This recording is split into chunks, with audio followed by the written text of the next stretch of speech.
The Australia Day Council of South Australia, in partnership with the Department of Education, has passionately driven this initiative to bring together state and national Australians of the Year to engage students on topics of national and global importance. Now, Italy, Marina Hukari, now the Communartana, Nico Tickandi, Nardo, Caro Yarta, Bukiani Yarta, Nalo Nyari Yartana, Malavera Garna Yakona, Narlo Miana, Jini Yartana, Jubrakan and Nyarlo Marakala. So I just wanted to say it's great for me to be here just to share a little bit of story and to acknowledge everybody that's here and the great work that everybody is doing. And I'm just happy to be back here at Christies Beach High School in the gym, where some things went bad here, but I'm not going to say.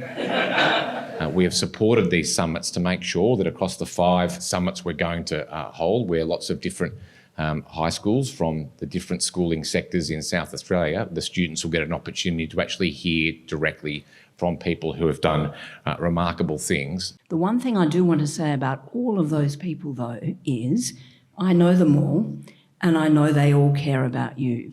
I know they care about your futures. It's one of the reasons they're here today. They want to help you be your very best selves and to do what you want to do in future. Many of you might not know me. I'm not only just an old grey-haired dude, but I used to play a bit of soccer, a bit of football when I was young, and including when I was at your age. It doesn't seem that long ago, actually. I went off back up to Lismore and I decided, what is it that I have to do to be the best I can possibly be? And this is the question you're going to have to answer for yourselves. Do you understand? If you want to do something special for you, not for me, not for your parents, not what they want you to do, what you want to do. If you want to be the best in the world, this is the question you're going to have to answer. What do I have to do to be my best? And so when it gets the hardest, when you really are doubting the most, and you're doubting yourself, and you're doubting if you have the courage to keep going, and everyone's attacking you because you've got a different way of doing things, in that moment is when you know you're actually closest to doing something special. Okay? When I was living on the island, I was one of the most light-skinned Indigenous people that were living there.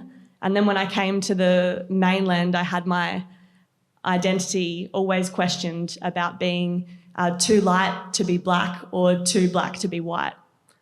And that's something that a lot of us who are multicultural live with. And I ask you in this space right now to consider if you have those sorts of questions that come from probably your family, to ask yourself how that would actually make someone feel in life and what you can do to bridge that gap in making someone question their identity and who they are.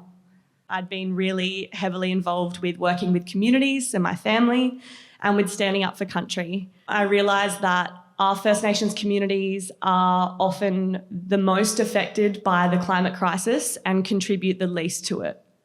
So our people on our island nations and our First Nations communities who contribute the least to greenhouse gases and the least to the environmental demise are often affected the most.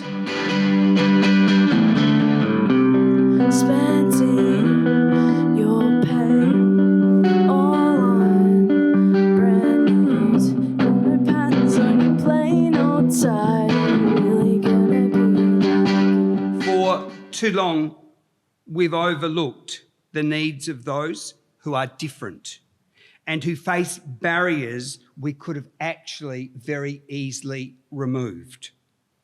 To me, it's unacceptable in a compassionate community to do nothing about this, because feelings around being not good enough, feeling isolated, and not being able to dream big about your future are sure triggers for mental health difficulties. How many of you are starting to get questions from family or friends about what are you going to do when you grow up? Show of hands? Yeah, it's a lot of pressure, isn't it? So I really hope that through hearing the stories of all the inspiring speakers that we've had today, that you'll be able to take some golden nuggets to help you to then figure it out on your journey. I became a dentist because I believe in inclusion. I believe that every person matters and every person deserves access to live to their true potential. And I learned from a young age that having good oral health is important for people to be able to access that potential and live the life they want to lead. Craig, someone who inspired you? you know what, I don't tend to follow people. I don't, you know, I'm inspired by people living their best life and doing things that I think's unbelievable. There's a lot of things I don't understand, and so I see people in science and academia and you know, professors and things, and I always think, wow, it's incredible, like these three here. It's amazing what you guys are doing. I don't think you necessarily need to pick people and say, look, I just want to live like them or be like them, because you are unique, right? The thing is to look after yourself, decide what you want to do in life, and just realise that if you want to really be the best you can possibly be, it's going to take bloody hard work as well, right? And it's hard. It's hard to get there. But you know what? The harder it is, the greater the reward. Because when things are given to us easy in life, you'll come to understand they just don't mean the same. I think for each of us here today, it's a chance for you to go away and have a think about what you've heard and what it means to you, what you want to keep, hold on, amplify, take further into your own lives.